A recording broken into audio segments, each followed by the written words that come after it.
suppose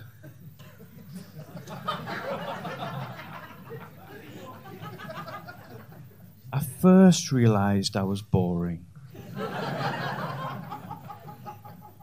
as a small child when I uncovered a suicide pact between my two imaginary friends.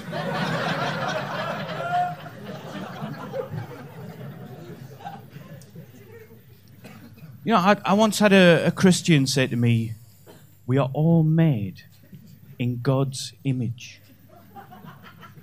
I just looked down at myself. I said, "He's a lot shorter than you think." And he could do with losing some weight. But he does have a massive cock. I'm saying that. I'm saying it's average sized. But on me, it looks massive. Because as you can see, I have really hit the jackpot on the old gene pool one-arm bandit, haven't I? Oh, yes, hey. I wonder what I'm going to get. Short, fat, bald, glasses, fucking get in.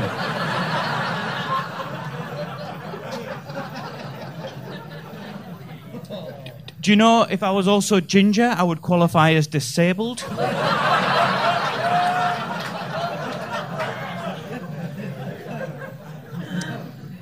Oh, man.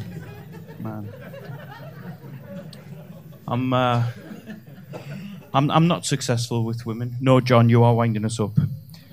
No, I'm not successful. You know how some women are just sex bombs? You know what I mean? They are just sex bombs. Well, you're looking at a sex bomb disposal expert.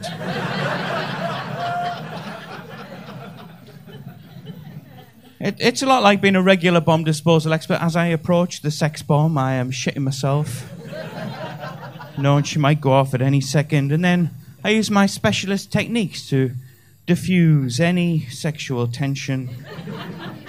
And then later, under isolated conditions, I carry out a controlled explosion.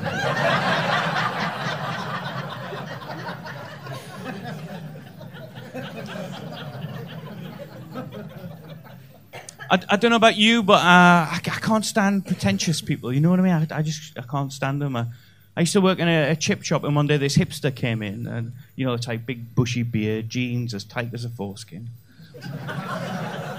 You know them. And he said to me, "Is this fish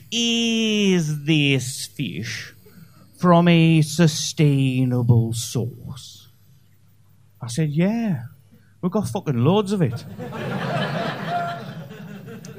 No, I don't know what it is. I just can't get on with pretentious people. You know, I was once walking down the high street and this American guy in a suit with a Bible under his arm approached me and said, excuse me, sir. Do you know who made the ultimate sacrifice?" I said, "No, I've only heard Elton John's version."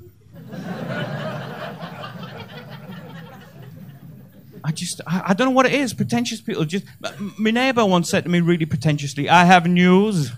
My wife is heavy with child." I said, "To be fair, mate, she was canny heavy without the child."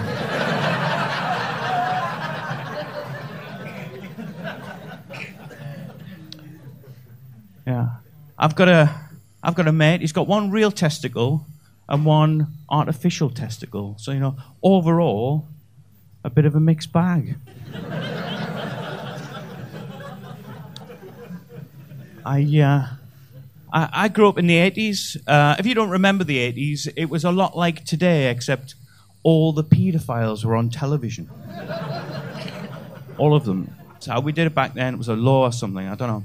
And the 80s, you know, that was the era of Margaret Thatcher, and lots of people say that Margaret Thatcher wasn't good for anything. But, you know, I disagree, because I remember when I first met my wife, I used to suffer from premature ejaculation. And one of my friends said, what you need to do is get an image of Margaret Thatcher in your mind, and that'll delay orgasm. And he was right. So far, it's been 15 years.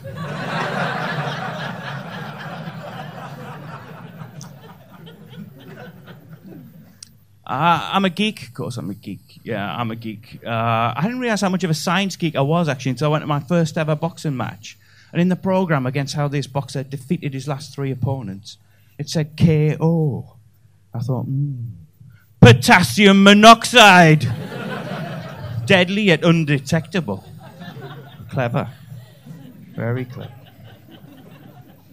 Yeah, I am a geek. You know, I've always been a geek. I remember as a teenager, I asked my parents for advice on contraception.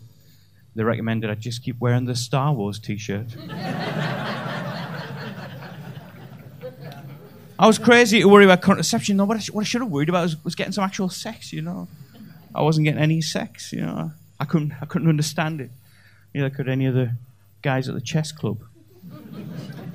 Oh, no. One of my friends said, what you need to do, learn an instrument, join a band, you will be guaranteed sex.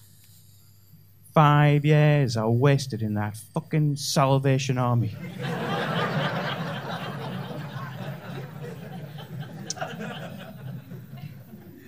Look, you guys have been absolutely lovely. Thank you so much for listening. My name is John Gibson. Good night.